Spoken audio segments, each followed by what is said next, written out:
All right, let's do it live on a Victory Monday edition of Cleveland Browns Daily. I am merely Bo. He is the great Z. Oh, it feels good, buddy. Oh, victory. Oh, it's fun. Yes. Oh, that was fun. That was fun. Went to Las Vegas, the city of glitz and glamour, under the bright lights. Yeah. Shadore Sanders' first start. Dion on the sidelines pregame. Got a chance to He looked great. Dion. Big celebrities. The Miz in the house. Miz is in the house. That's right. It was, it was awesome. And, again, we know the guys on the team. We know the guys, the coaches. We know we know everybody and what goes into this and how just binary and brutally binary this business is. And to be able to get a win like that, get your first win on the road. Are the Raiders good? No, they're not good. But it doesn't matter. You can only play who's out there against you. And the Browns went out, and you got excitement and big plays from Shadore Sanders. You got another defensive performance from the whole unit that's unfathomable, is historic, is what it really was. And then you have, folks, we're witnessing greatness at a level that has never been seen in this game before. Yeah, I think it's like Usain Bolt or Phelps or Ledecky, like where he's at right now, sack-wise, the way he's getting after the quarterback. He currently rushes the quarterback better than anybody does anything. Yes, he's the best player in the NFL. I think he is. Yeah, I mean, if it was all equal, he would be MVP. And if our record were inverted, I think he would have a real shot at the MVP. Yeah. It's not going to happen because the record is what it is. But no, I think Myles Garrett right now playing defensive end is as good as anybody's done anything in sport. I mean, I think that's kind of where we're at now. Like being around, I would imagine, Tiger when Tiger was just There's another one. in the zone, just better than everybody, or in a team context, like being around when Steph Curry was kind of reinventing the way basketball was played. Kobe had that stretch where he scored Kobe. over 40 in like a dozen or some games in a row, like every game. It was 46, 48. It was like, geez, really? We're still – that's kind of what this is right now with Myles. I mean, you think about it from a sports perspective, to be having Myles do what he's doing in the NFL and Ohtani do what he did in baseball, you're really seeing two of the singularly great performances in that sport's history. Period. I mean, it doesn't need more than that. No, and it's not hyperbole. He now has 18 sacks on the season. He has more sacks through 11 games than anyone ever, including Gastineau, who held the record for the longest time. So he's ahead of that pace. He's going to lap the field on the sack. It's not just that; it's tackles for losses. You had a stat through 4 games. Last 4 games, 13 sacks, 16 tackles for loss. That's an all-pro season. Last 4 games. Nobody in the NFL on the season. Brian Burns has 13 as well. Yeah. Nobody has more than that on the season. Yeah. So Myles Garrett's last 4 games would have him as the NFL's sack leader for the season. It's crazy. Yeah. It's crazy. And honestly, and it was funny in the last drive because you knew they were going to throw it. I'm like, he was out. I'm like, man, I think he could get 2 more. If he was in there, he could have got 2 more. Could have had 20. I mean, they were throwing checkdowns so quickly because even when he wasn't in there on that last one, Isaiah McGuire, who had career-high 10 pressures, he had a sack. I mean, we had 10 of them as a team. He was having to get the ball out of his hands immediately. But what we're seeing with Myles is special. It's not just Myles. Malik Collins, has the best game of his career, and it's not even the best game on his own team. No, right. We have 2.5 sacks, but 2.5 sacks, yeah. Fumble recovery. Weird anomaly in Malik Collins' career. That's now his 9th fumble recovery, but he's only forced 1 fumble despite having almost 40 sacks, which I thought was Nose just for a the strange, ball. Strange stat thing there. But we're seeing it's kind of insane how good he is. I mean, a hat trick is kind of just like, Yeah, I mean, we've used the biggest names in our lifetime in sports to describe the stretch, so I think we're giving him the proper credit. Yeah, and you can do it without an ounce of hyperbole.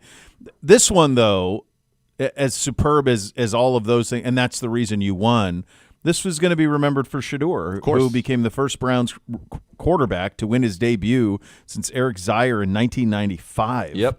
We're in high school then, bud. That's 30 years ago. Was the last time that happened. Junior year. last time that happened. And so it's one of the more remarkable odd streaks that's happened, and he broke it. And there's a million different ways to go with Shedeur. But the one thing that I think is really cool about his performance is how much he grew in a week. Some of the bad habit stuffs that happened last week in the second half of the game, the drifting, the turning back to the defense, all of that went away, and the ball was out quick. He was able to evade the rush on when the blitzes were there. He was able to buy time. He keeps his eye down the field, and he believes in his arm. He believes in his arm, and his arm is plenty good, as evidenced by the throw to Bond. But I just was floored by how far he came in a week.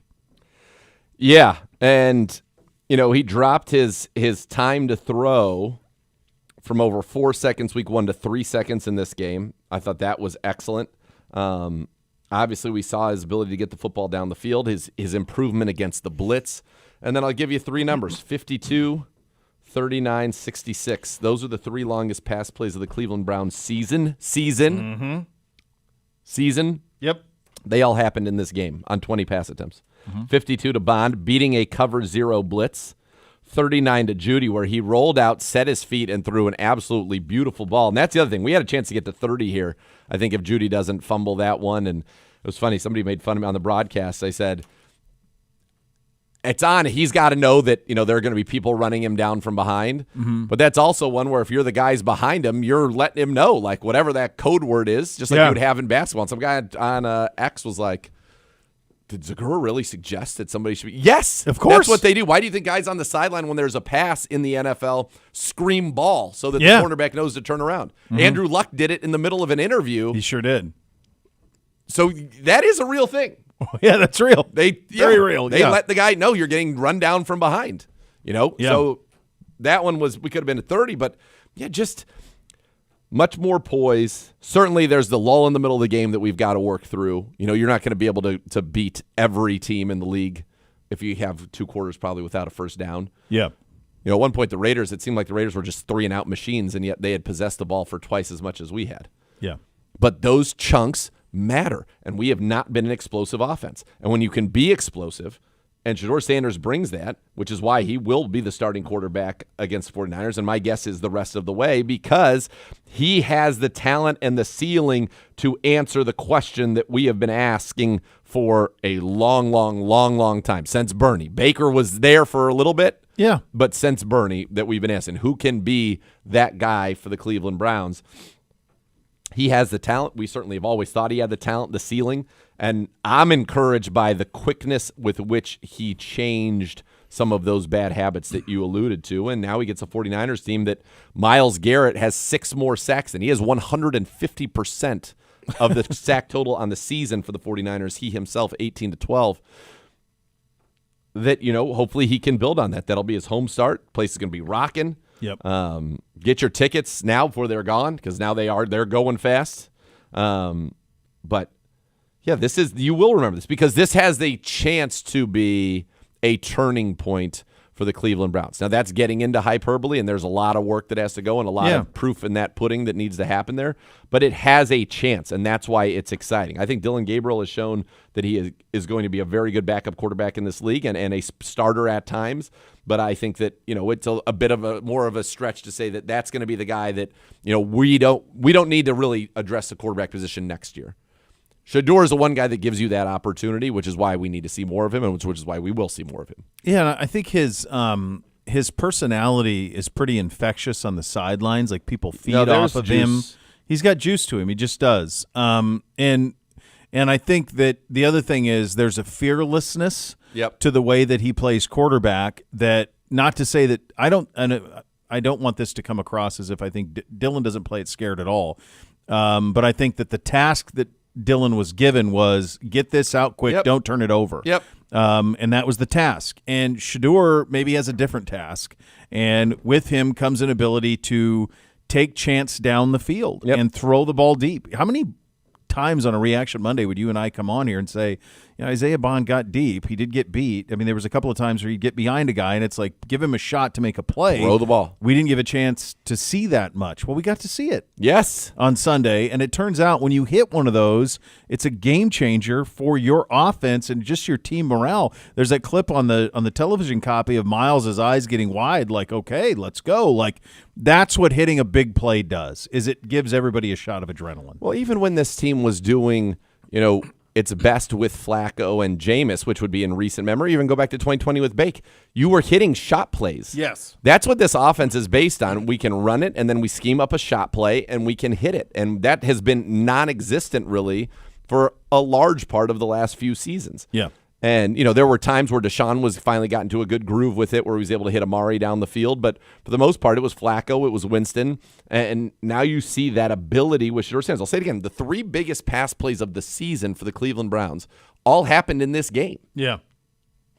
Like, that's not a coincidence. No. That's what his skill set and his talent provides. And so if you can, that should also help loosen up defenses. Maybe you can find a little more running room for Quinshon, which has been very difficult to come by. Nonetheless, I like that wildcat that we use in the goal line situations.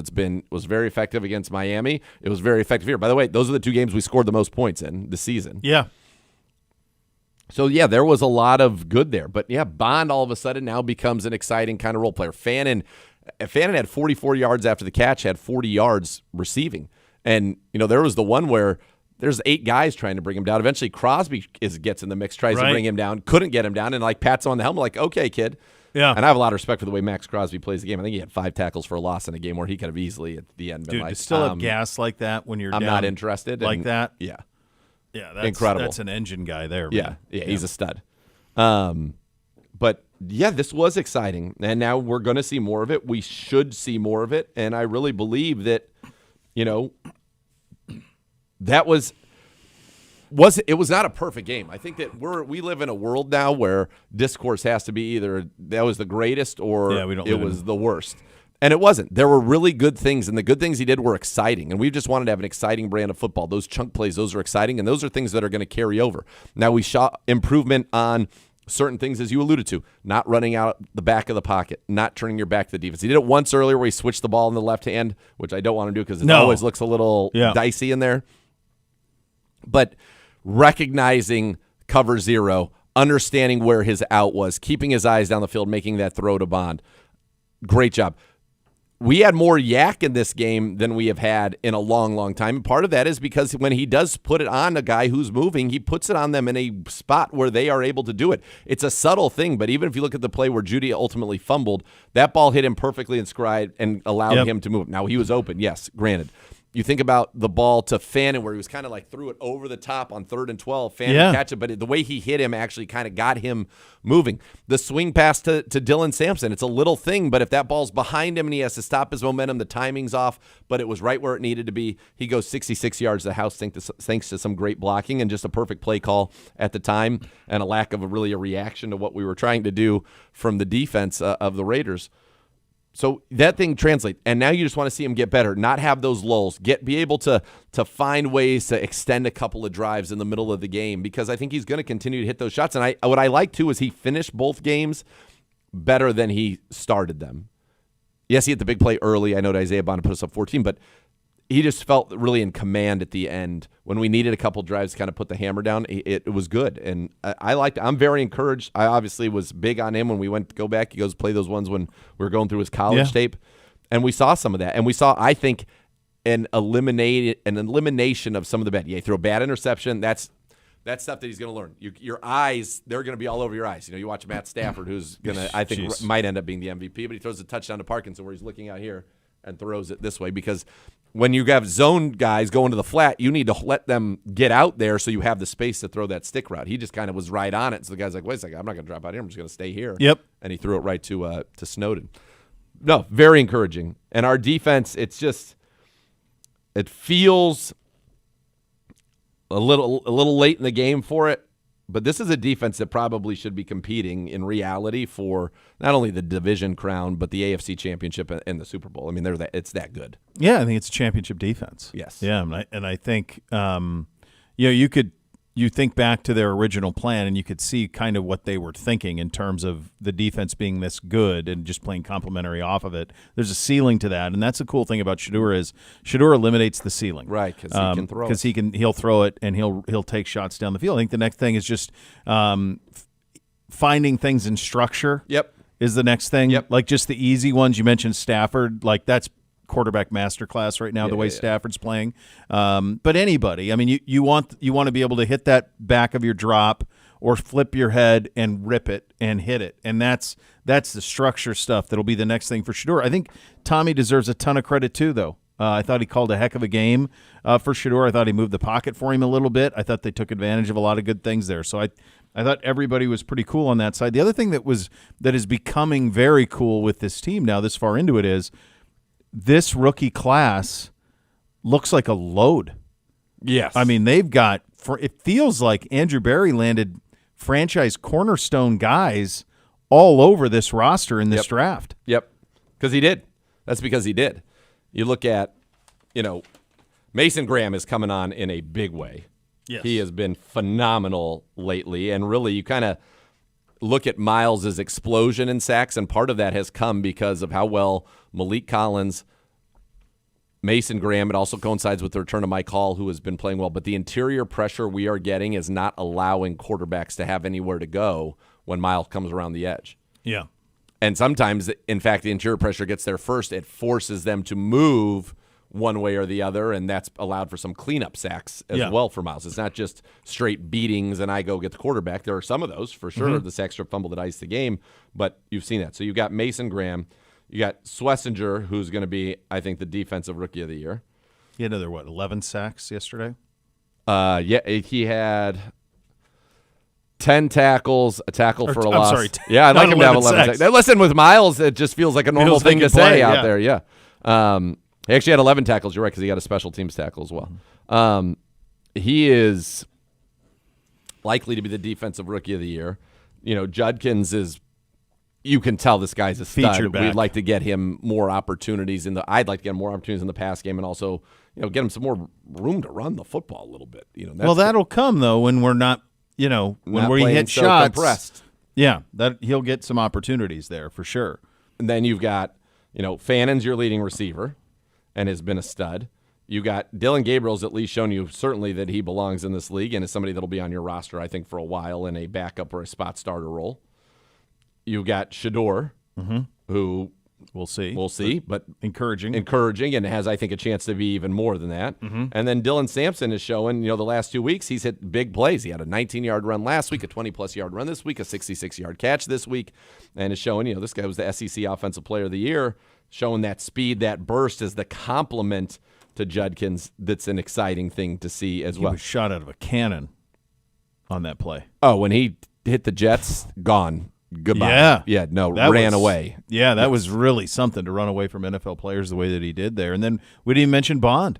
And then who Bond isn't a draft pick, but now you see what happens and how he can get bebehind defense. Well, and saying neither is Aiden Huntington, who That's true. Made a nice contribution to this team. Easton Mascarenas Arnold is another one who has made a nice contribution to this team. So, yeah, this is an impactful. We listed right there 1, 2, 3, 4, 5, 6, 7, 8, 9, 10 guys that are impactful. And I mean, correct me if I'm wrong, but Andre Schmidt is a rookie. Yeah. Yeah. At least it's first. He's got it first-year player, and he's got it sorted out. He's been excellent. Yeah. He's been excellent for us. So that's 11.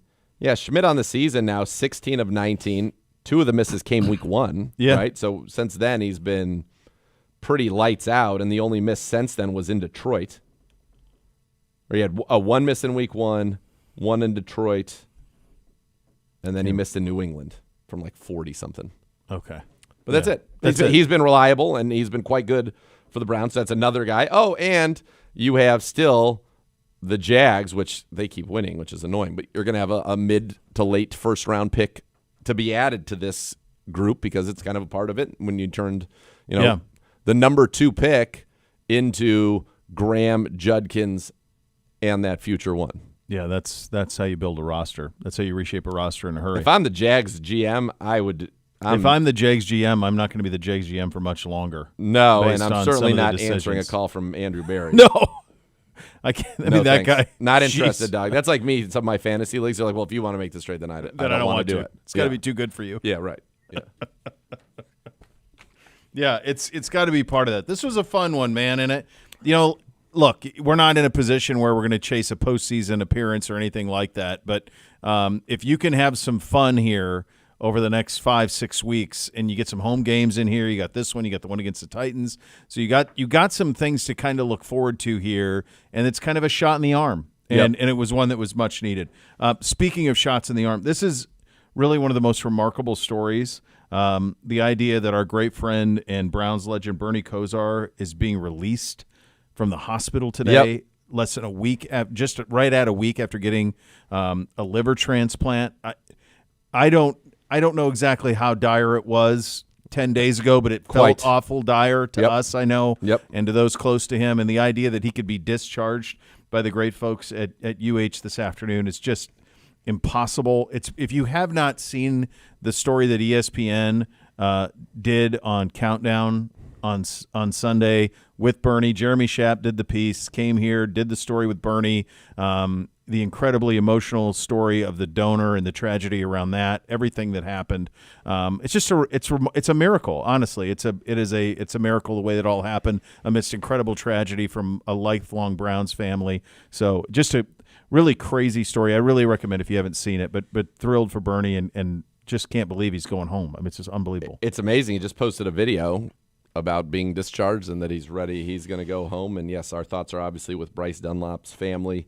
And that I was watching that on the bus yesterday with Siciliano when they played it, because it was as we were on our way to the stadium. Was that when it came on live on Sunday NFL Countdown, and we both got tears in our eyes. It was just very emotional, but I think it was very dire for Bernie, and the fact that he's going to walk in here again one of these days and be on the show with us is amazing. Like it is absolutely amazing.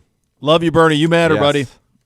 Those are your hot topics today, presented by University Hospitals, official healthcare partner of your Cleveland Browns. We're going to have some audio post-game. Myles, Shedeur, Coach, it's all coming up next. You listen to Cleveland Browns Daily. We're presented by Ballybet, official sports betting partner of your Cleveland Browns. Please bet responsibly on 850 ESPN Cleveland.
Browns taking on the Niners in a cross-conference matchup. You don't want to miss it. See every snap at Huntington Bank Field Sunday at 1. Grab your tickets now at clevelandbrowns.com/49ers.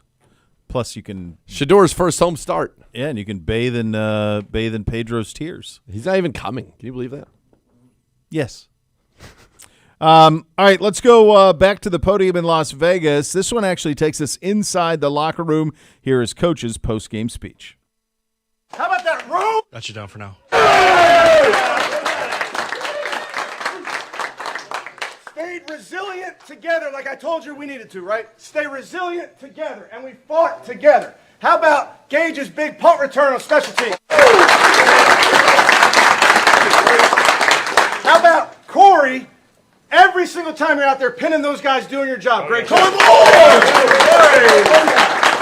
Offense wasn't perfect. How about that big play by Sam at the end? IB, huge play. Q, huge play. Harold making a big play. And then another rookie making his first start. Nice job, Shedeur. Well done. There's that old saying, save the best for last. How about that fucking defensive performance? Holy is what I have to say about that. 10 sacks by our defense. 10 sacks. Okay? I got one ball in my hand. Okay, I got a guy, he's got to get a cold every week. Okay, he had a cold this week. Wasn't feeling himself. 3 sacks, which gives him 18 on the season through 11 games, which breaks his own Browns record. Myles Garrett. Come on, man.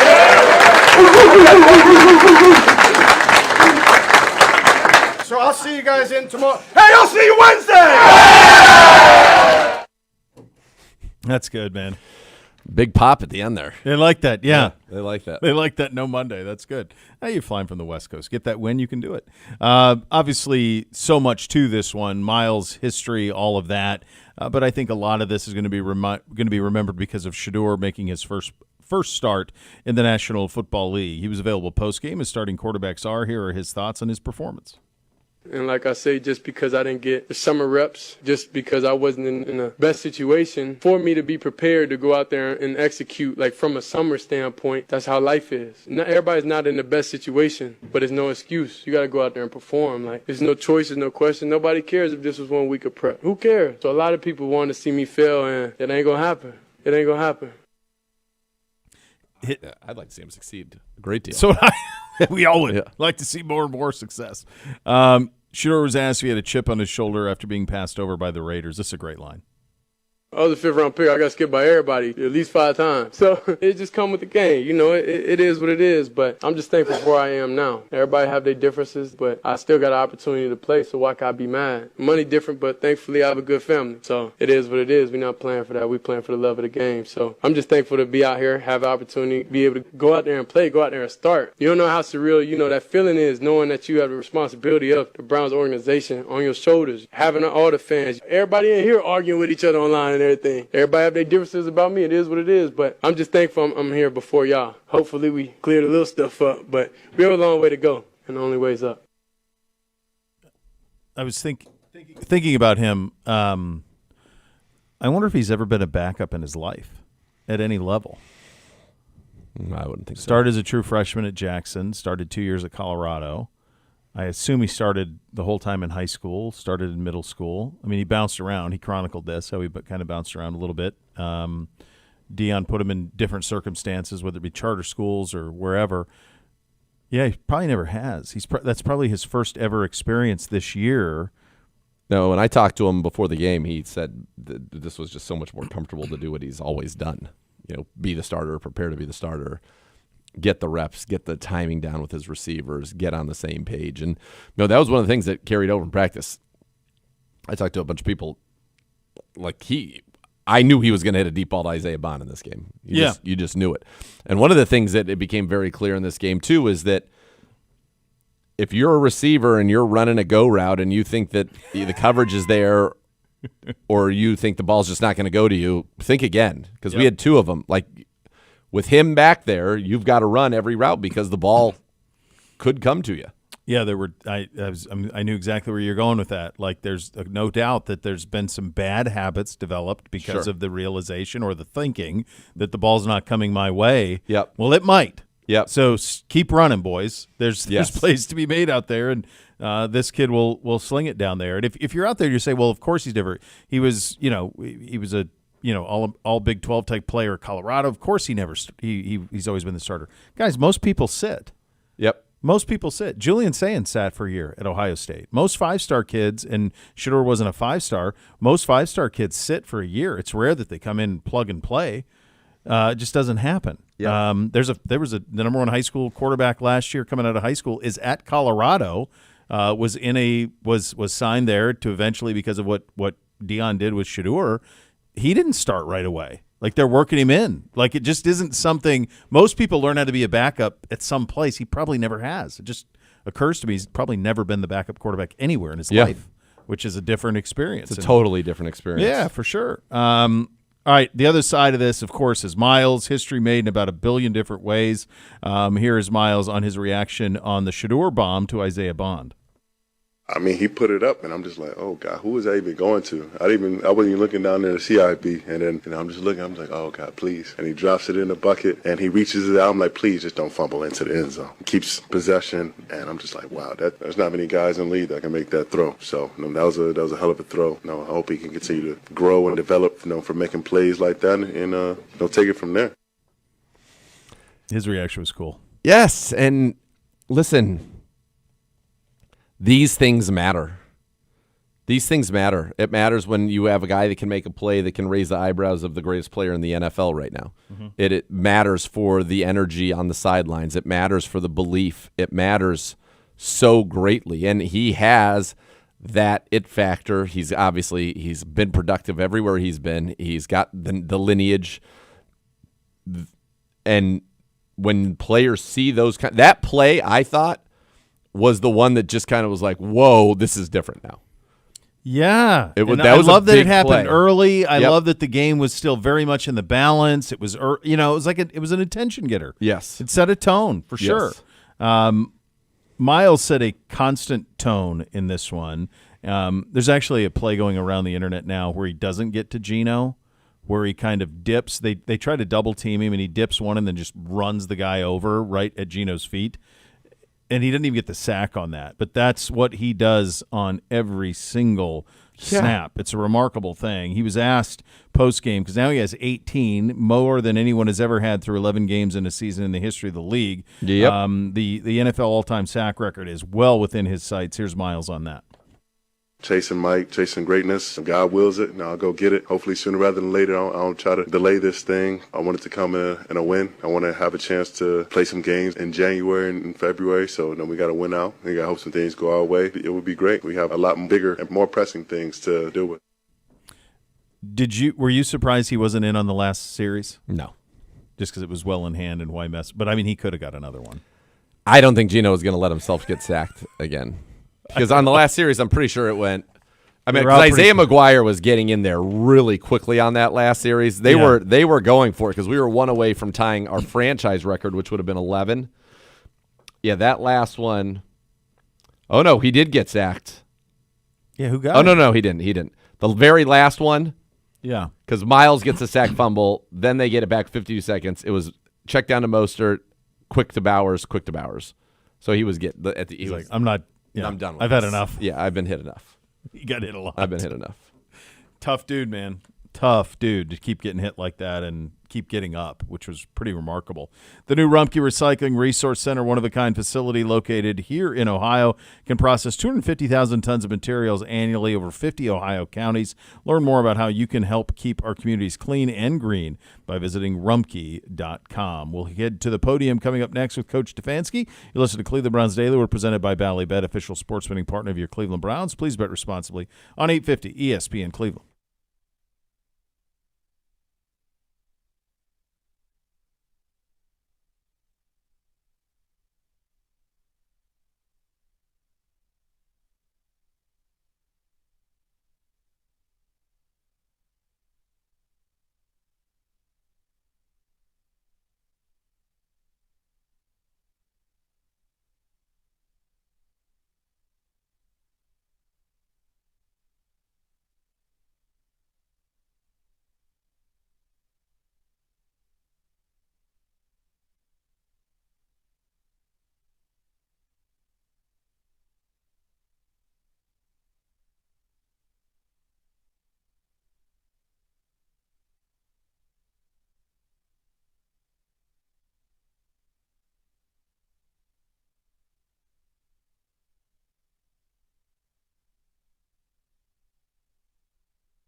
Fish, you're up. There you go. Add more fun to your fan with the Ballybet Sportsbook app. Download today, get 50 back in bonus bets. You place your first wager of 10 or more. Ballybet, official sports betting partner of your Cleveland Browns. Time now to head to the podium. Presented by Vivid Seats. Vivid Seats, push your official fan experience package today for the ultimate game day. Here's your head coach, Kevin Stfansky, from earlier today.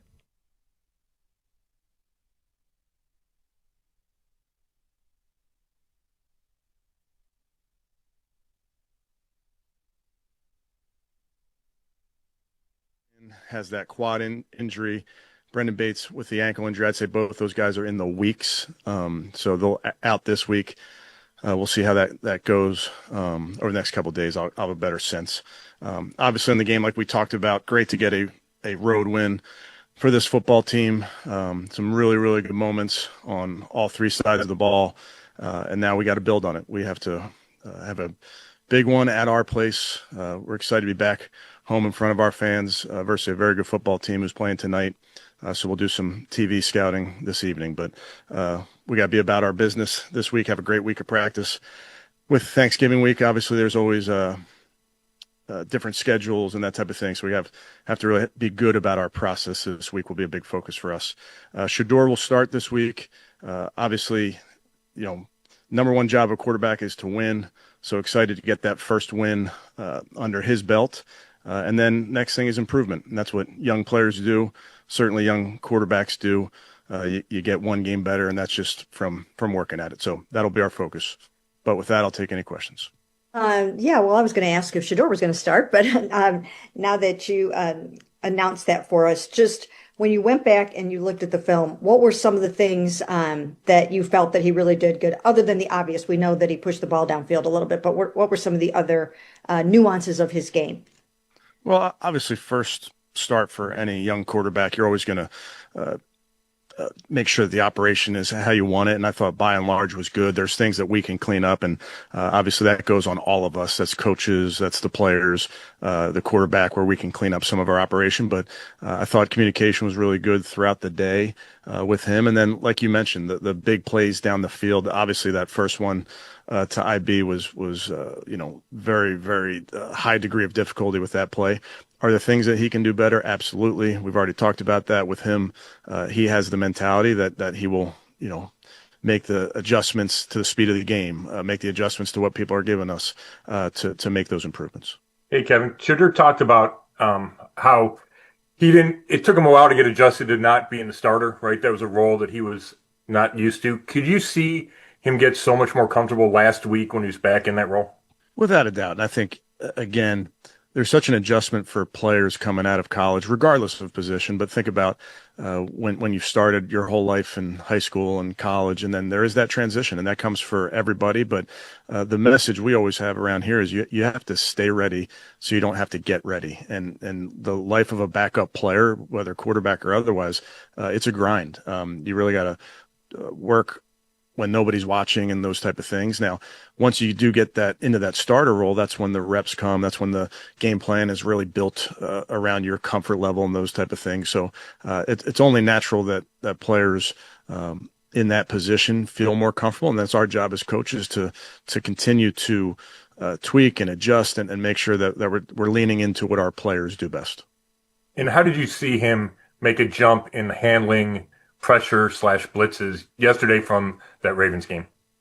Well, obviously, like we talked about, made a big play versus an all-out pressure.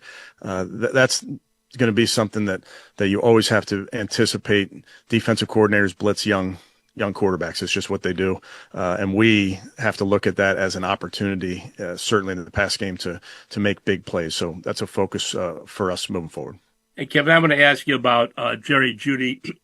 Were you pleased with his effort yesterday? It looked to me like he really slowed down before he fumbled that ball. I think he was setting the player in front of him up to make a move there, Jeff.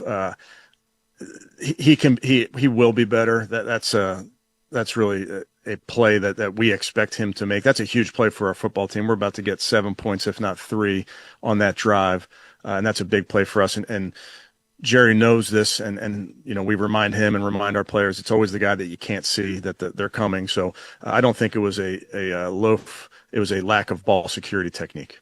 And then just to follow that, though, when we talked to him on Wednesday, he was very short with his answers. I know that that's not a big part for you, but his interview lasted less than 2 minutes, and his words like 3 or 4 word answers. So is anything bothering him? No, I think Jerry's got the right attitude. He wants to win. Obviously, when you're not winning, that certainly can affect your mood, if you can imagine, but he's focused on winning. Hey, Kevin, I guess, is there any point with Myles, is there anything he can do that would surprise you? And like Joel was even joking, 3 sacks is kind of a down day for him at this point. Yeah, like I talked to you guys before, I would say watch Myles play the run.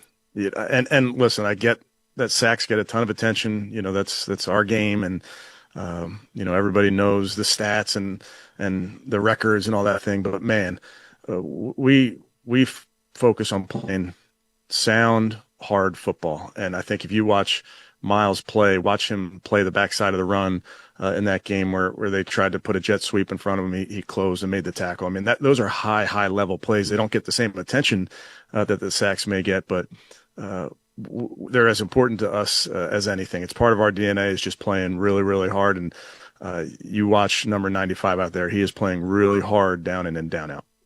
And then just looking at the interior guys on that line, and you know, the fact that you're getting pressure from Malik, Mason, Mike Hall, Shelby, like, is this what you guys envisioned when Jim got here and wanting that interior pressure? And how has that impacted Myles and really like enhanced his production too? I think whether it's inside or outside or opposite Myles or 2 miles aside, I think the relentless nature of which these guys are playing is our DNA. That's how we play. So what you're seeing is our identity on display. And obviously when you have a player like Myles, he's going to get a lot of attention. Just watch that game or every game, the tight end's going to which side he's on. The running back oftentimes will make his way over there. The slide may make its way to his side. So it only presents opportunities for everybody else. And those are the effects of having a player of Myles' caliber. All right, Kevin. I know at this point of the season you probably don't consider them rookies, but of all the rookies, it seemed like 9 of them had prominent games. I mean, all the touchdowns were, in effect, a combination of the rookies, the setup, the touchdowns. Can you just talk about that group, especially on the offensive side? Sure. You know, like we've talked really all season long, Fred, that these are players that we're counting on. These are guys that we trust, and they're wired the right way. And that's the thing that I get to see on a everyday basis of how they approach their job, how they go to work, how they work on their craft, how they push each other. And then obviously to make plays on Sundays is a result of all that work. So it's fun for me as a coach to see the development of these young men with their coaches and how much work they're putting into it. And then to be able to see that work and see the fruits of the labor, so to speak, on Sunday is a testament to what these guys are doing in this building throughout this season. Hey, Kevin, I know you talked about Dylan Sampson and his day last night, but what have you seen from him? I know all of the rookies have kind of stood out, but Dylan Sampson feels like a guy that's kind of waited and worked for his opportunity. What have you seen in regards to him taking advantage of the opportunity when it was presented to him? He's done everything that we've asked him to do, Cam, going back to the second he was here. We've had him do a variety of jobs on offense. He's a kick returner for us, so he will really do whatever we ask him to do. He's always ready. I think we can definitely do a better job of getting him involved early and often with Quinshawn. We just feel like there's a lot of opportunities for all these players, and he's definitely earned a role like that.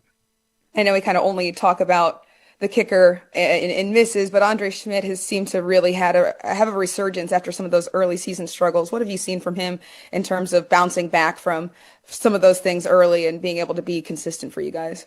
Yeah, I think that's the word, Cam, is consistent. And I think he's displayed that in games, and I get to see it in practice. I think he's performed really, really well in practice. I think he's got the right mentality. He's wired the right way. Somebody that we trust to come through for us when called upon. And then I just want to do like a little injury roundup and follow up to your stuff. Is IR a possibility for Brendan or Aiden Huntington? I'd say possibility, but not sure where that lands. All right, and then there was a moment when Quinshawn got kind of banged up, went to the injury tent. It looked like the unaffiliated neurotrauma consultant was in there, and then he tried to come back in. He was taken out. Can you provide some clarity on just what happened there, and was he officially like checked and cleared for a concussion? Yeah, both times. I think he came out the first time because he fell on the ball, and then they called the independent doc called from up top, brought him out, checked him, and he was good to go, and was cleared again this morning, so he's good to go. Just wondering if this is sort of a week-to-week thing that you're doing with the quarterbacks now that Dylan has cleared the concussion protocol. Are you just going to watch and see if Shedeur can build on what he did when he plays against the 49ers and just kind of go from there? Yeah, I'm just going to focus on this week, Mary Kay. Not going to get much past this week. Yeah, Kevin, just wondering, it seemed to me, and I still have to watch the game over again another time, but one thing that stood out to me about Shedeur was that he was really tough in the face of the rush. I mean, he had, Max Crosby and another guy bearing down on him on the bond play, and there were other ones where he didn't flinch. I mean, he just got the ball off when he was just about to be drilled. So what did he show you about his toughness in that regard? Yeah, I mean, obviously, I have no questions about his toughness. I was part of watching the tape, evaluating him. You know how tough Shedeur is. So I think the protection, by and large, was good. We took one sack, which was really a coverage sack early in the game. But there's definitely room for improvement with Shedeur versus the pressures and the movement. There's definitely room for improvement with how we structure it. So that's what when I talked earlier about things that we can improve upon. There's always going to be things that we point out as coaches that we can get better at. But the ability to move within the pocket, withstand against pressure for a young quarterback is always going to be a big point of emphasis. Did he move about how you thought he would? Or did he maybe even exceed your expectations a little bit in the QB movement realm? I think that's a strength of his, Mary Kay, his ability to move and play off schedule. So that's something, again, that we saw evaluating Shedeur throughout the process. All right, I'm going to try to sneak another 2-for-1 in here. It looked like there were two occasions where Shedeur tried to attempt some deep passes. One was to Jerry, another one was to Sed on third down. And it looked like they kind of stopped running in the middle of the route. Just would you characterize that as a miscommunication, or what's kind of the teaching point there? And then why did you decide to punt late in the game? I think it was from the Raiders 29. Why did you decide to punt instead of take the field goal? Yeah, the first part of the question, we need to be better. Obviously, weren't on the same page, and that's in those third downs we have to be. On the second one, could have gone for it, could have attempted a field goal, but just felt like with where the game was, just wanted to be conservative there and make sure that game ended shortly thereafter. I figured on that last point. Thank you. All right, and this is the last one from Scott, but I'm going to read it to help him with some of his tech issues.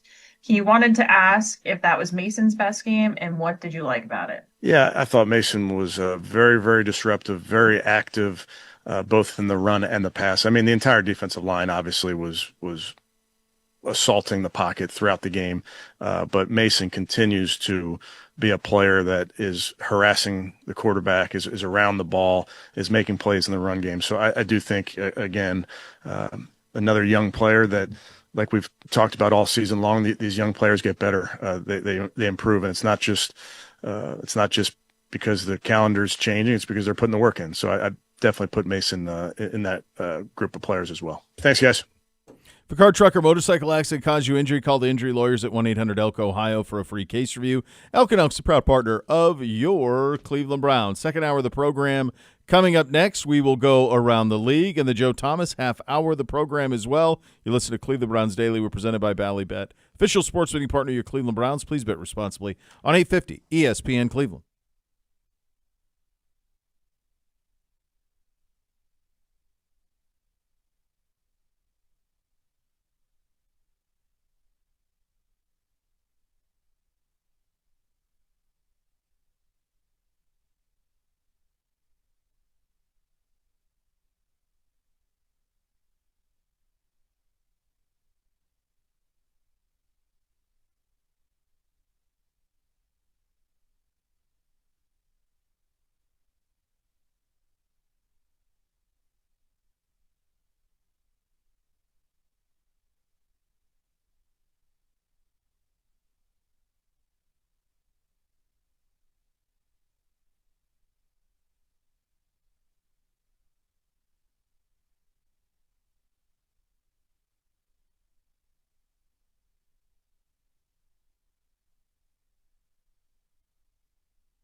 Browns fans, visit clevelandbrowns.com/Sugardale to vote now for which Northeast Ohio high school marching band you'd like to see perform at halftime of our game against the Titans. It's on December 7th. It's March to Midfield, presented by Sugardale and Meyer. Vote today. Time now for the great clips. It's going to be great. Call of the game.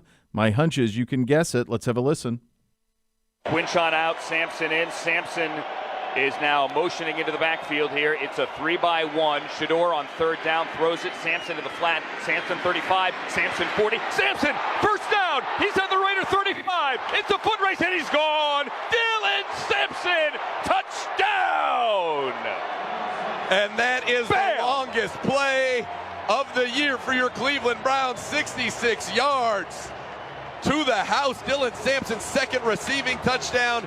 And for Shadore Sanders, the first passing touchdown of his young NFL career. And just like that, he's thrown for more than 200 yards. And the Browns have put the nail in the coffin. Gets great blocks, a double team from David Njoku and Harold Fannin. Ethan Posick out in front. What a great play call, great execution. And that was the big one we were looking for, Andrew.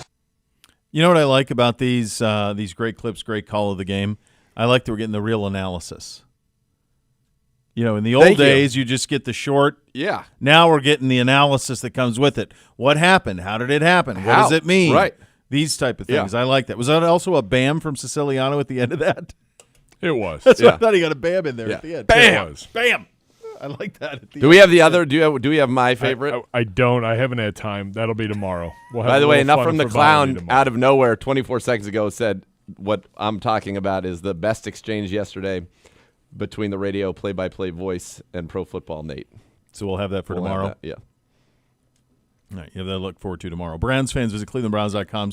Oh, I did that one already. Let's do this one. This month's winner of the local business platform presented by Minuteman in association with Medical Mutual is Housemaster Serving Cleveland. Housemaster Serving Cleveland offers home buyer inspections in the greater Cleveland area. Before you call it home, call Housemaster. To learn more about the local business platform, visit clevelandbrowns.com/community/local business platform. Minuteman is a proud partner of your Cleveland Browns. By the way, on that video, or on that clip, you can actually watch the video. The G-Man has posted it on our social media platforms. It just didn't fit our screen setup. Okay. But on our social media channels, he has done the call of the week. There are 3 calls of the week. And in that one, there is a Andrew Siciliano hop. Oh, yeah. Nice. There's a Nathan Zagura dance, and there is a Miz appearance in the booth, losing his mind. It was a great time. That's a fun booth. It was very fun. It was fun, considering that maybe you fit 3 comfortably and we had 7. That's pretty good. Yeah. I gave up the chair. Glad I did it. Yeah. It worked out. We were very comfortable down there. Do you normally sit or do you stand? Both, a mix. Depends on how the game's going. Depends how the game's going, and it depends on the booth, too. Okay. Like this one, had I sat, I would not have had an unobstructed view because that's where it's so thin that's where all of our mics and everything needed to be. So I would stand up. If it's a roomy booth or if like we're going, I'll be standing. You're standing, yeah. Oh yeah. Like when we go to Chicago, because we only have 2 road games left in these final 6. Yeah. When we go to Chicago, like he's probably gonna have to sit the whole time because you can't see because of the overhang. No. When the ball's in the air on a kick. That's how Washington is. It's not. Yeah. Yeah. Where did they build the booth in Vegas? High. Middle, or is it at an end? No, it's a pretty good spot, but it's probably about some of these new ones, 30. Yeah, that's okay then. You're pretty far from the field. We're on the 400 level. Yeah. I always like that. It was good. I like a high press box. Yeah. I feel like you can see everything. Yeah, Mike has never been in that from that vantage point before. He's like, this is really cool. Yeah, it's I think you can just see things. You see the game. It's all open. For sure. It's all open. Like there's no glass windows or anything like that. No, so that's a little different and was a little bit of a challenge because the lead guitarist of the Eagles was the halftime entertainment. Okay. And so Gerard does the first 2 hours of pregame from the booth. Well, the sound check might as well have been a sound check. It was a stadium tour sound check. Oh, really? For 2 songs. By the way, they toned not once, it down, not though, twice, but 3 times. Because it was even after I was there, and they were just every sound, anything they played before the game was. You couldn't hear yourself think. Oh, was that loud? But fortunately, during the game, it wasn't even close to that loud. Like it was as if whoever was doing that was very hard of hearing and was like, no, more. I still can't hear it. And they're like, no, I still can't hear it. And we're like, buddy, we're about to die. We can hear it just fine, buddy. Yeah. At one point, I'm like, I think I might need to put Gerard downstairs in the media. Siciliano definitely made a funny wisecrack about it in one of his hits. Yeah. But it was, and they had the best, their monitors were synced up timing-wise as well as ours at home. And actually, I found their monitor to maybe, it was big. It was right where I wanted it to be. It was so easy for me to look at it. Sometimes to get the good one, I have to kind of look away from Siciliano, so then I end up talking, and I don't know. I can't really see what's going on the field or whatever to get out at the right times for him. But this was like right there, so I could really see it. It was great. It was very good setup.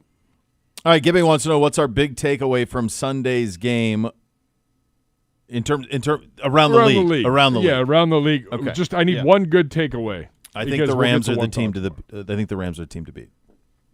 Woo! I think they're the team to beat. There's no hope. I still think Seattle's pretty good. But yes, I just the Rams trust Stafford more than him, and I think all the AFC teams have flaws. There's some things that's not getting fixed. Kansas City was lucky. They're very lucky to get out of it. Baltimore never separated. Why is it so from hard the Jets. for them, though? I don't know. Something's wrong with Lamar. Lamar hasn't been even close to the same since he's come back. No, I know it. And he won't even run. I know. And Kansas City's weird. I don't know. There's nobody in the AFC. I think the Rams are I think this is going to be really cool. I think Stafford's going to win the MVP, and I think the Rams are going to be the 1 seed in the NFC. They just don't seem to have any holes to me. You had a fun thing earlier for age of the MVP. Yeah. If Stafford wins, Gibby, let's see if you can get this. If Stafford wins the MVP, he will tie what former MVP as the oldest to ever win it for the first time? Steve Young. That's a decent guess out of you. No, it was what was the caveat to first time to ever win it? No, the oldest ever MVP. Oldest, because he'll be 38 at the time. If he'll be handed it to him by the time he's 38. So that's a little bit of a technicality. Yeah. Because in essence, somebody that I guessed and that you might guess won it in their 37-year-old season, which is the same season. Is it like the way that Pro Football Focus look at your age for the season? Did you guess Brady? I guessed Manning. Manning won it at 37. 37 in Denver. Yeah. So he would be. He also won it at 36 in Denver. He also won it at 33 in Indianapolis, 32 in Indianapolis. He won it a few times. Yeah. Gannon. Rich Gannon. He would be the. I saw a couple Gannon jerseys yesterday. Yeah. Maybe they could have used him calling. So what's interesting, though, and I think is even more of a little bit of a feather in Stafford's cap, is Peyton's last win was in his 15th season out of 17. If Stafford wins it, he will be winning it in his 17th season. In his 17th season in the league. Mm-hmm. That's crazy. He's only a 2-time Pro Bowler in 17 seasons. He's never even been in the top. Yeah, that's so weird. He's been top 8 in the MVP once. So strange. I interviewed him as a 16-year-old. He was 16 years old. Yeah, he was coming through Tallahassee. He was visiting Florida State and Georgia. He was the number 1 quarterback in the country, and he was coming through and visiting both. So here's just fun, since we were talking about some other guys. Lamar. Here's Lamar's rushing yards this season. 70, 13, 35, 48. Then the injury. 14, 36, 10, 11. 14, 36, 10, 11. Just to give like a little juxtaposition. Yeah. Last year, here are his rushing totals by game. 63, 87, 22, 65, 79, 15, 46, 33, 4, 46, 52, 40, 55, 54, 87, 45, 122. Yeah, it doesn't look right either. He is on pace to, it's obviously going to be the lowest of his career. How low is it? So here's what he's average yards per game since being in the league. Rushing. 80, 67. Those are two of the 1,000-yard seasons. Yep. 64, 64, 51, 54, 29. Yeah. 29 this year. Yeah, everyone's got issues in the AFC. A couple of injury updates. Sounds like Joe Burrow is going to play. He put an Instagram picture up of him in the LeBron jersey. Yeah.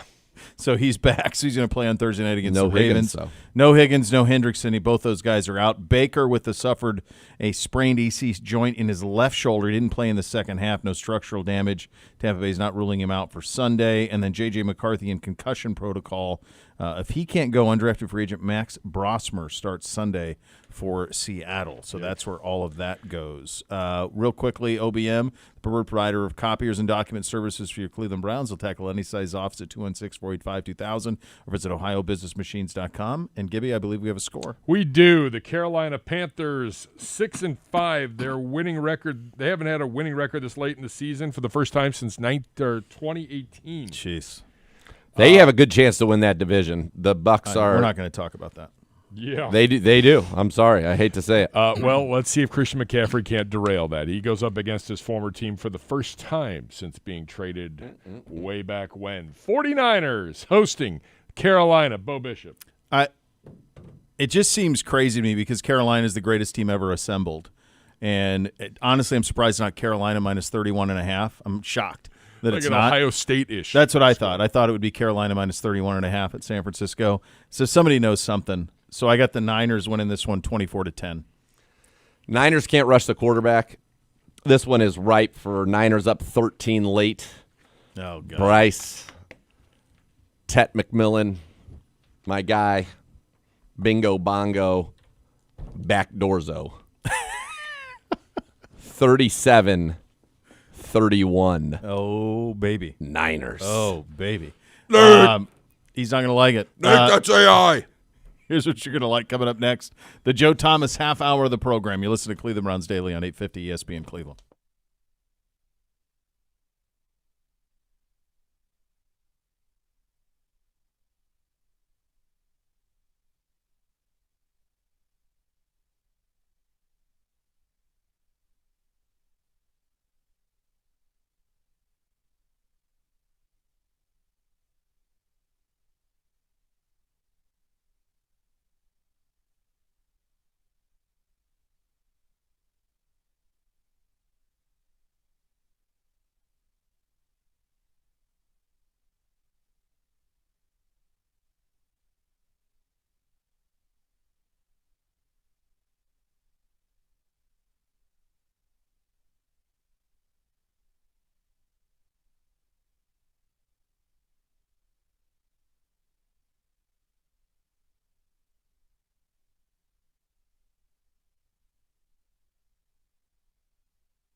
Well, it has been a minute, but a Victory Monday edition of the Joe Thomas half hour of the program is upon us.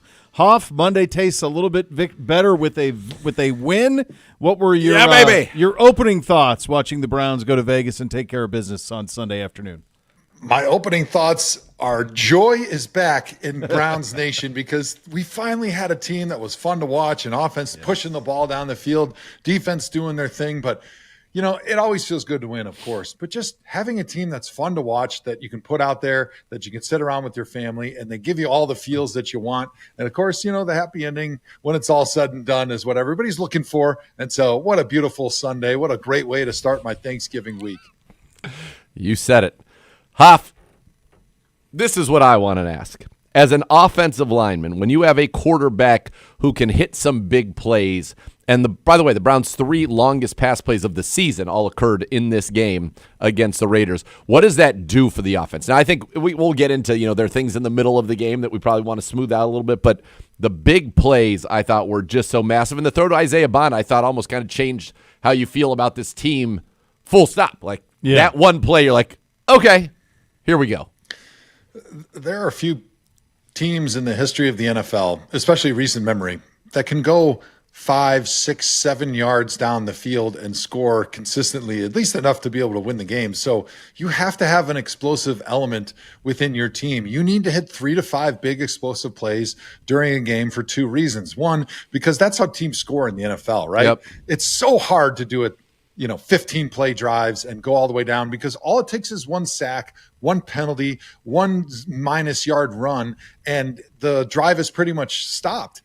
The other thing is, that's where about half of your scores usually come from, is those big plays, whether they are big throws or big runs that set up either a field goal, or now you're not in the red zone and you have an opportunity to score a touchdown, or they just score outright. And it is so important for that reason, but also because it gives your team hope. It gives your team excitement. It gets the boys on the sideline fired up. It gets your defense playing harder because they feel like, hey, our team on offense is going to score from anywhere on the field, and they're going to put us right back in it. So everybody on the team still has that belief, no matter what the score is. And I think that's so important, right? For a team that is a little bit overmatched at times throughout the season, depending on the opponent. If the game is a 1-score game, or maybe it's a 10-point game, you got to have that belief on the sideline to get the most out of everybody, pushing all the way till the finish line, because they believe that, oh, bang, 2 or 3 plays, we're right back in this, guys, right? And that's the message you sell on the sideline. When you see those great plays like that, they give you joy, they give you hope, and they give you belief to continue to drive and grind all the way through the finish in every single game.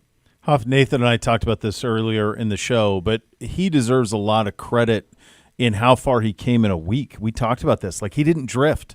He didn't drift in the pocket. He didn't turn his back to the defense. He didn't do some of the things that he did in that first half of play, and we heard about how he had prepared this week as the starter, really took to it, and then he applied it on the field. And he deserves, I think, a ton of credit, because this did not in any way look the way it looked last time out. Absolutely. I mean, you look back to the criticisms of him from college, and then preseason, and then in his half of work then against the Baltimore Ravens 2 weeks ago, and it was the same bad habits over and over again, right? If you don't see the defense clearly, you don't quite understand the blitz concepts. His tendency was always to just keep backing up, trying to make a play, and then trying to escape. And, sometimes you can get away with that in college, but because the guys are so much bigger, faster, stronger here in the NFL, as soon as you drift and you back up, unless your name's Lamar Jackson, you're getting sacked. And a 15-yard loss, I mean, you may as well just punt on the next play. I don't really care what's going on, because, 2nd and 25, 3rd and 25, you just have no ability to overcome that. And so he deserves a ton of credit for, 1, not taking into those big sacks, 2, being much more confident, seeing the defense and understanding, hey, maybe this was supposed to be a deep dig in the middle of the field, or we were supposed to throw a post or whatever it was, but hey, that guy's not open. Make a quick decision and throw the football away, or throw it to somebody that's checked down in the flat, or maybe hit Harold Fannin for 0 and just let him go get some yards for you. So I thought the decision-making was much faster. And for a quarterback to make the amount of progress that he made from what we saw 2 weeks ago in Baltimore to where we were yesterday is incredible, because that's not an easy thing to do, is to overcome and to change the bad habits that you've had for probably your entire life as a quarterback. Yeah.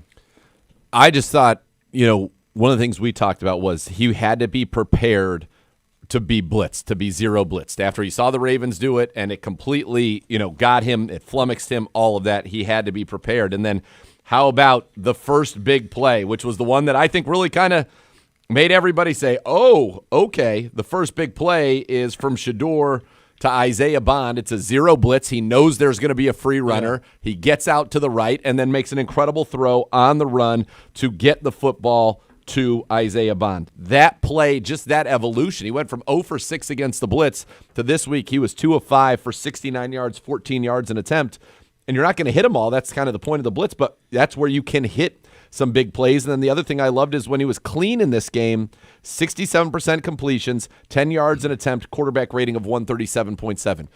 If you can be good when you're clean, that's one of the things that really extrapolates out. But then when you can also beat the blitz, make plays, that changes things. I thought that was just such a great, in a 1 week, the evolution that we saw from, to your point, hanging in the pocket, the way that he stepped up on the one, the Harold Fannin for that on the against all odds 3rd and 12. There was a lot of just, you saw progress that I thought was exciting.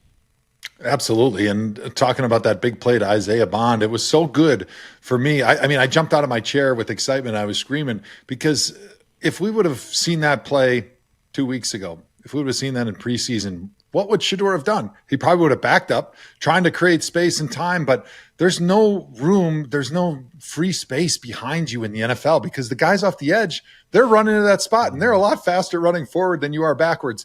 But for him in that moment to recognize the blitz, understand where the escape was to his right, to be able to create enough time for him to throw the football down the field was awesome. And you saw the payoff, right? Because when teams blitz, they got guys in man coverage on the outside that are playing tight because they can't give away any of those quick, hot throws. So they're thinking the ball is either going to come out pretty quickly or we're going to sack this guy. And so for him to be able to create some time and space, getting outside the pocket, it makes coverage impossible, especially when you got a guy like Isaiah Bond that's fast, because that guy's running right through the defense. And with the arm that Shedeur has and his accuracy, he could hit Isaiah in stride 60 yards down the field. And all you have to do is hit one or two of those, and a defensive coordinator's butt is going to be puckered because he doesn't want that thing to happen again. And then now you're going to get a lot more of those vanilla coverages. And so it goes hand in hand, being able to hurt people over the top and then being able to chunk them down the field. Like those things can only happen when you're able to convincingly throw the football down the field and make a defense pay.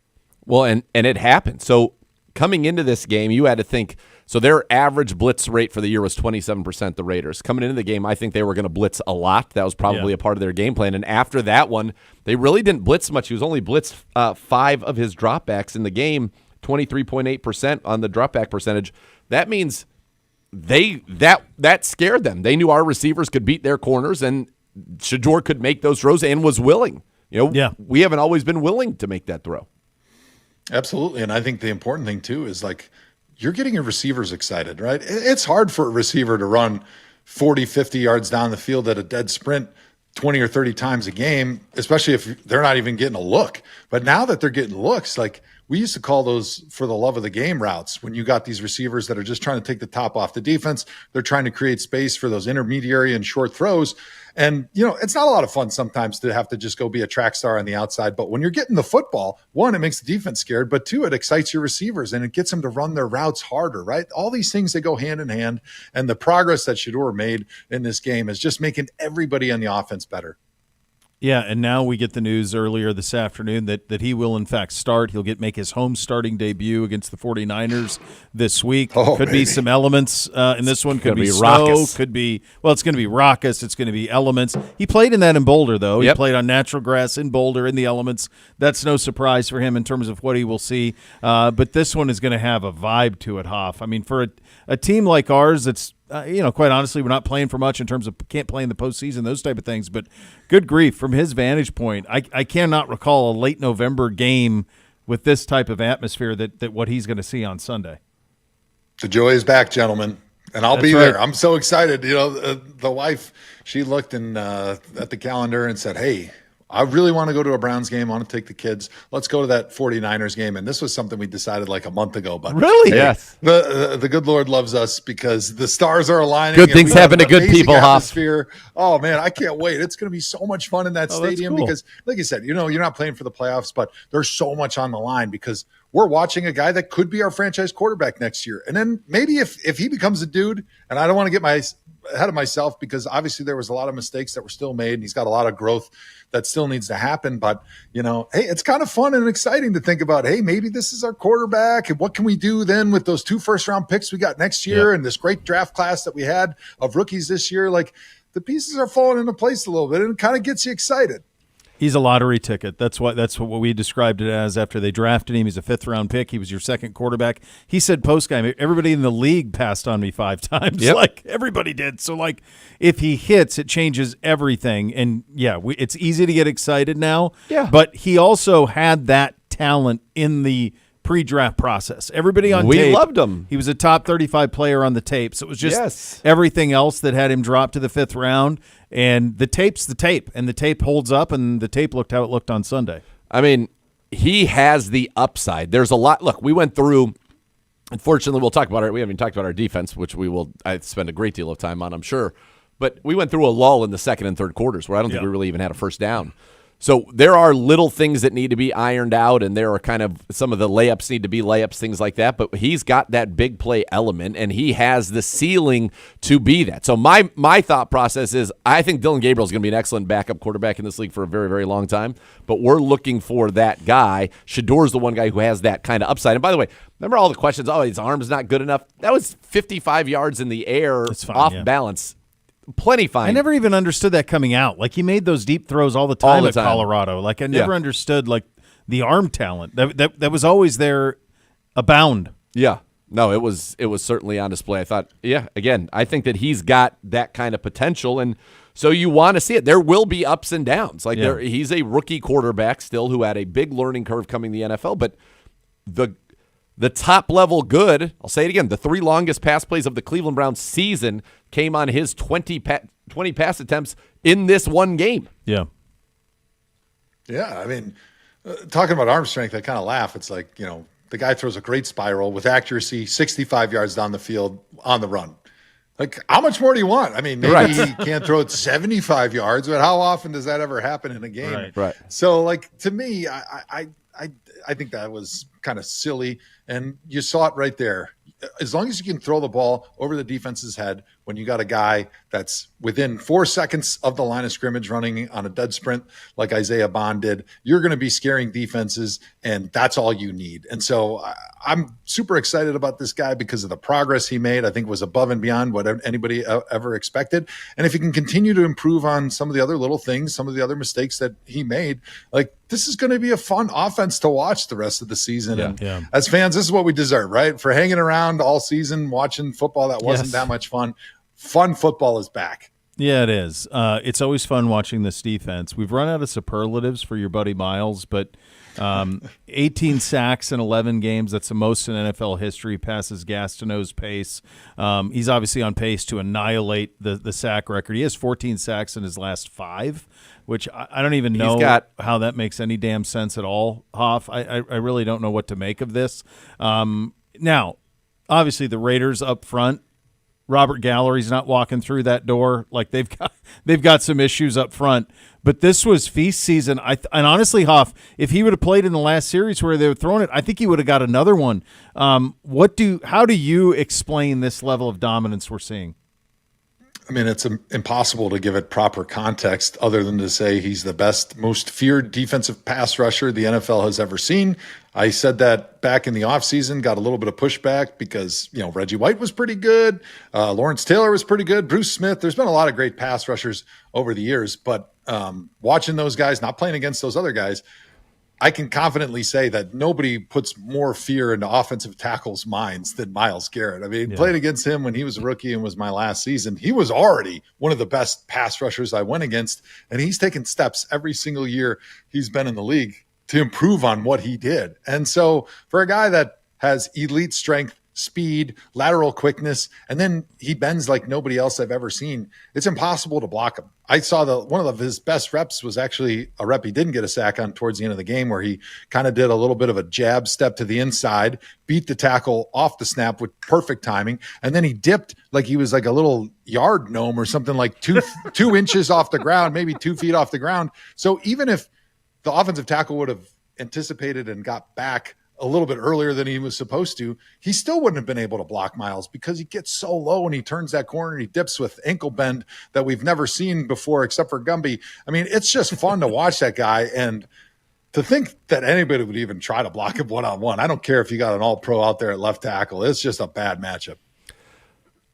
Myles Garrett sacks this season, 18. Myles Garrett's last 4 games, 13. Brian Burns, 13. Danielle Hunter, 11. Those are your sack leaders in the NFL right now. I'll say it again. Myles Garrett's last 4 games would be leading the NFL with 13 just sacks. In 4. He also has, in those last 4 games, 16 tackles for a loss. I would like to remind people that the last 3 years in the league, the leaders in tackles for loss were Max Crosby and Myles Garrett with 22, 23, and 22 respectively. He's at 18 sacks, 26 tackles for loss. He will most likely become only the second player to ever have 30 tackles for loss in a season, and he's within reach of going after. Yeah. I mean, his last 4 games, he had 16. He's got 6 more games. I mean, he could easily, yeah. He could get to 40. Take down JJ. Yeah. It's incredible. 10 sacks for the team. And, Huff, you watch it, the interior pressure is so good and quick. And on some of these, guys are even beating Myles to the quarterback. There are reps where, somebody could have a perfect rep and somebody else is already at the quarterback. It is incredible what's going on up front, not to mention the blitzes that Jim Schwartz is dialing up. We're getting Devin Bush looping around. We had Grant loop around a couple times. I mean, it feels like on our sacks, it's rarely, it does happen from time to time where one guy wins and this gets the sack, but it's usually like there's a meeting at the quarterback and we're trying to decipher how are they going to kind of allocate this one. 4 guys were there. What would you do? And this is the first time we get to just purely know they're dropping back. He had 5 against New England. We got beaten pretty bad ultimately in that game. Right. He got 4 against Baltimore. We were ultimately beaten pretty bad in that game. Yeah, this is the first time when we've been ahead and he's been able to feast. Yeah, well, they're going to pass. Yeah. It's crazy. It speaks a little bit to the importance of rush and coverage working together, because having some great cornerbacks and great coverage is important so the quarterback hangs onto the football a little bit longer, but also having some line mates like he does right now that are also able to get to the quarterback, it puts the offensive coordinator and the offensive line in a conundrum, because they're not exactly sure who to single up. Obviously, you have to try to double Myles and put the slide to his direction, but it's not like that's assured that now you got a solid protection. Typically, if you leave an extra blocker or 2 in the protection, you're going to have somewhat of a solid protection to be able to throw the ball down the field. But to have those other defensive linemen like we do that can also get to the quarterback and are going to win more than their fair share of one-on-ones has really allowed us to now appreciate how great Myles is, because he's been beating dudes like a drum like this most of his career. But a lot of times you just don't notice it as much because either the ball's getting out quickly because the coverage is not that good, or they're able to just add extra blockers to Myles because they're not as worried about those other guys getting to the quarterback. First of all, I want a note for him.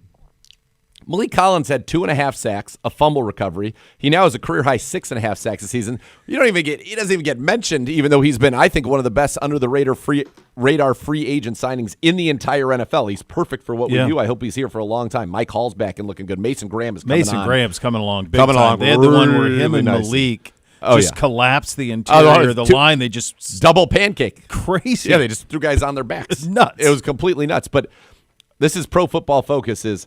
So 10 sacks, we know. 43 pressures the Browns generated in this game. 40. You wouldn't give up 43 pressures in 4 seasons, Hoff. This is, have you ever even heard of it? I talked to Isaiah McGuire earlier. He laughed. He's like, I've never been in a game where we had 10 sacks at any level. No, I felt sorry for Geno. I have a lot of respect for him. He stood in there. Up, and he made some big-time throws under duress in that game. He stood in there holy cow. But 43 pressures? What's the film room session for them like, for that offensive line? Well, that's why they don't have a coordinator. I was going to say they fired the coordinator, so hopefully that means that they have plausible deniability. Wow, it was the coordinator's fault. He's not here. Let's move on to the next week. We're on to Cleveland, or we're on to Cincinnati, whoever the hell we got next. That's just an unbelievable. 43 pressures. That's what it felt like, though. It felt like every time he dropped, there were people on him like that. It just were on him. And it's the other part of this. We mentioned Mason there. There is now – this is a rookie class. Oh, man.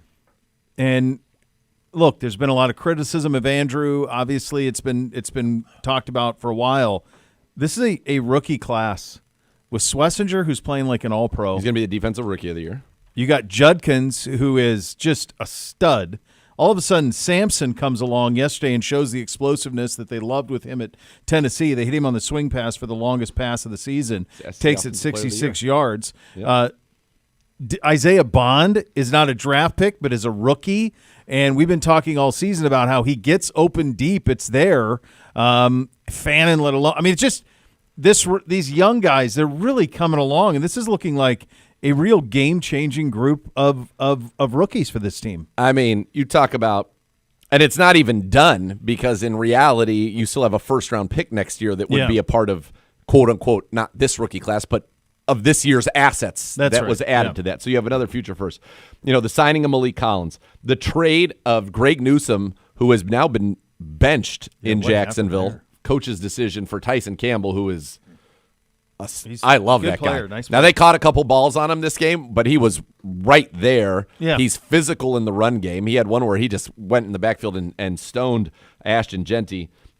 It's been a banner kind of offseason in that regard. Now, we should have more wins. We don't, so that's the kind of way that you're judged. But there's been a lot of things that were done that were very good. But this rookie class, your leading rusher, Fannin, your leading receiver, Bond should have 5 of those catches already this year. Shedeur showing things. Gabriel, I think, is going to be an organizational asset.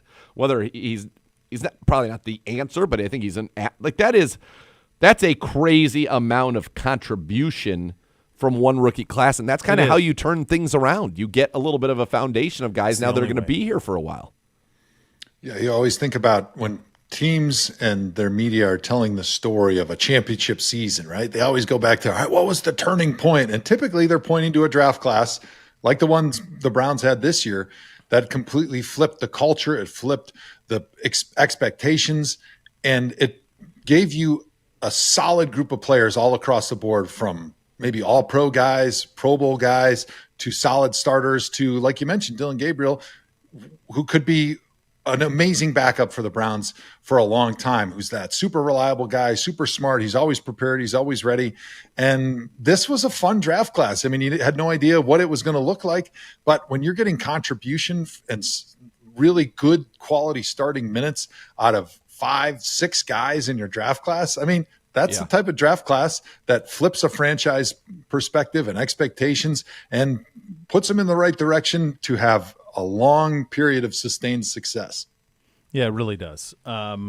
This can be it could have been a game-changing draft, and as Z mentioned, more to come, because you're going to pick up another first-rounder this year that'll be a part of that draft class as well. Time for your Trench Report, brought to you by Big Fig, the mattress made for more, crafted in Cleveland, just like our Browns. What are you seeing from your guys up front week to week? How about this performance yesterday against a Raiders team? Max Crosby made some plays late in this one, Hoff, but other than that, and by the way, he's a stud. He is a stud. In the when we were in the Wildcat with Quinshawn, that was like automatic yards every time we ran that. That's our best run play right now. It really is, It kind of makes it 11 on 11 in the run game. You know? That is I like that. I want more of that. That is an effective thing.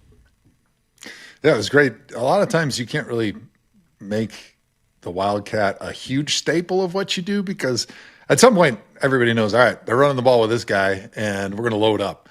But the fact that the Browns offensive line and tight ends were able to consistently get push and open up holes and allow Shedeur to step off the field, which I think it's important for a rookie, right? To not put him into every critical situation and to have some easy buttons in critical moments, like you get down to the goal line or those short yardage situations. And to be able to have that reliability of putting Quinshawn in there in the Wildcat to get reliable yards, to get the scores that you need in those situations, I think that was great. And I think Tommy Rees, the offensive coordinator, should get a lot of credit for the game plan he put together here, because he got Shedeur on the move with a lot of rollouts, giving him an opportunity to take advantage of his skill set when he's throwing on the run. He was creative, being able to put some of those wildcat plays in there so that Quinshon Judkins was able to get some easy yards behind that big offensive line who played well in this game. And you weren't putting everything on Shedeur, so he doesn't have so many different situations he has to learn in 1 week, taking snaps with the first team offense during practice. And I thought, all of that combined really made for an offense that worked well when you think of, all right, this is a rookie and his first time starting. What can we do to make an offense that fits with his strengths and then also takes a little bit of the pressure off him by putting more pressure on my offensive line? I think I heard a report that Ethan Posick was kind of doing most of the line calls, kind of taking that off of Shadore's plate, so making that a little bit easier for him. And then having some cool protections that they didn't show as much of during the season, like little half rolls, little play action runs where it looks like you're running an inside zone one way and then the whole offensive line flips their hips and kind of pins everybody inside, allows Shedeur to roll outside, get outside the pocket and break contain. So overall, I think the offensive performance was not perfect, but I think the game plan for this last week was absolutely perfect, and they did a great job of highlighting their strengths. All right, let's hand out some game balls. Non-Shedeur game ball for you, Z.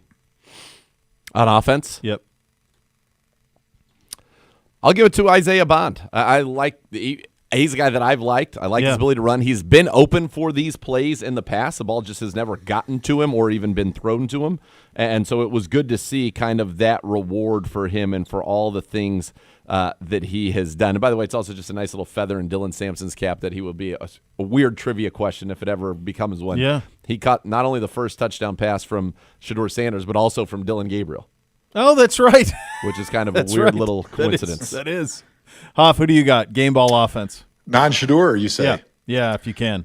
Yeah, I would go Harold Fannin Jr. I mean, he continues to impress. He was an important safety valve for Shedeur on a number of plays. They did a great job dialing up just easy completions to him and then just give him the ball and let him run after the catch, which is something that a lot of tight ends don't do very well, but he's turned into just an incredible weapon for them, not only catching the football down the field, he's a solid blocker, but he's a guy that can get some yards if you dump it down to him on either a tight end screen or just a quick little safety valve after he kind of helps the tackle in protection. And to have a comfort level with your quarterback where your quarterback kind of knows, hey, I can just dump it to this guy for at the line of scrimmage or even behind the line of scrimmage, and he's going to go get me some yards. Like, that's great. And that gives Shedeur confidence knowing that he doesn't have to win the game on every single throw trying to push the ball down the field. All right, Hoff, we'll stay with you. Non-Myles defensive game ball. Carson Schlesinger, man, 11 tackles, 1 TFL, 6 solo tackles. Like, he just continues to impress and raise the bar every single week for a rookie linebacker. He does not look like he's a rookie out there. And without a doubt, he'll be on the all-rookie team. And, I mean, he's going to be up for a rookie defensive player of the year because he's been such an impactful player for us. And he's been just sideline to sideline, a steady tackler, smart and heady, getting the defense lined up with coverage, and a big part of their blitzing concepts being able to get guys in the right gaps and also blitzing himself.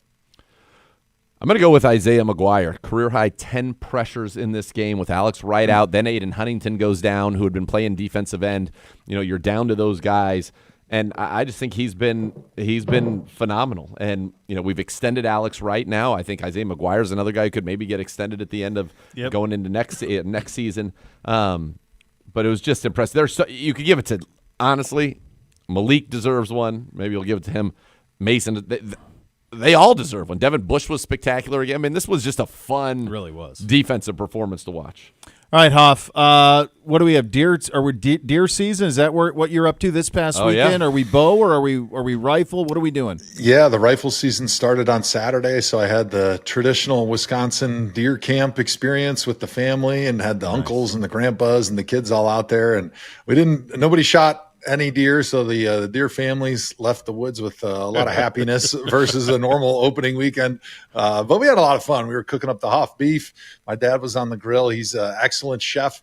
And the kids had a great time. We had beautiful weather, and life was good, especially coming home. We cut the Christmas tree, made it back in time for the Browns game. I watched the Browns play great. I mean, it was just an amazing weekend. You can't draw it up any better than that.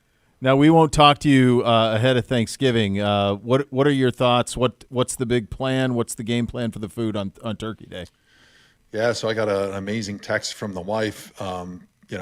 Typically an amazing text from the wife sounds a little bit differently. But this amazing text from the wife was, "Hey, honey, nobody really likes turkey, so we'll have your dad do a turkey just so he got it in the middle as a centerpiece. But why don't you cook up some of that Hoff beef? You can slice it thin, make everybody happy." And I said, "Hey, babe, I was waiting for that text for a little while. Make Thanksgiving great again. Don't worry, I already had one tucked away in the freezer. We're going to do like a big chuck roast. When you do the full blood Wagyu chuck roast, it's still super tender and marbled. So it's a little bit different than what most people think of a roast. Like when I was a kid, my grandpa would make a roast and I'd roll my eyes like, oh, great. Here we go. We got the the select graded chuck roast that you're going to have to chew for a half hour for each bite. But no, this stuff it melts in your mouth, and I'm super excited. I just pulled it out today. It looks like the most beautiful marbled tenderloin, strip loin that you've ever seen. There's just veins of delicious marbling going all the way through it. And I'm already like thinking about biting into that first bite and just letting it melt into my mouth as a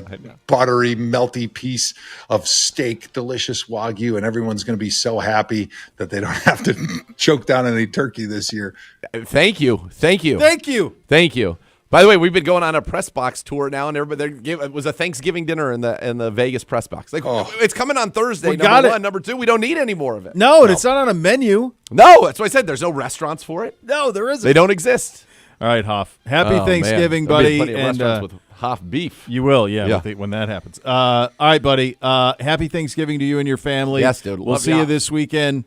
Thanks, Hoff. That's the Joe Thomas half hour of the program, and that, kids, is Cleveland Browns Daily. Thanks for listening, everybody. Cleveland Browns Daily, 850 ESPN Cleveland.